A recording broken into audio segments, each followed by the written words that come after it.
आहे माधव दिपके, एबीपी माझा, हिंगोली।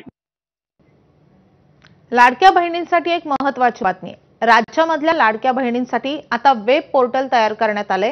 लाडक्या बहिणींना आता केवायसी करावी लागणार आहे। योजनेमध्ये पारदर्शकता यावी म्हणून वेब पोर्टलच्या मदतीने शासन केवायसी करणार आहे। राज्यमंत्री मेघना बोर्डीकर यांनी लाडक्या बहिणींना आवाहन केलेलं आहे।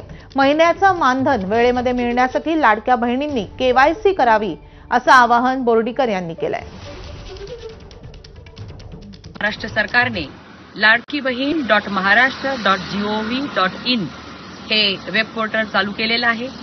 या वेब पोर्टलवर सर्व लाडक्या बहिणींनी येत्या 2 महिन्यामध्ये ई-केवायसी करून घ्यावी, जेणेकरून आपले दर महिन्याचे लाडक्या बहिणींचे हप्ते हे वेळेच्या वेळी खात्यामध्ये पडतील व आपल्याला पारदर्शकता राहील। या बातम्यांसोबतच दुपारच्या बातम्यांमध्ये वेळ झाली आणखी एका छोट्याशा ब्रेकची। लगेचच परत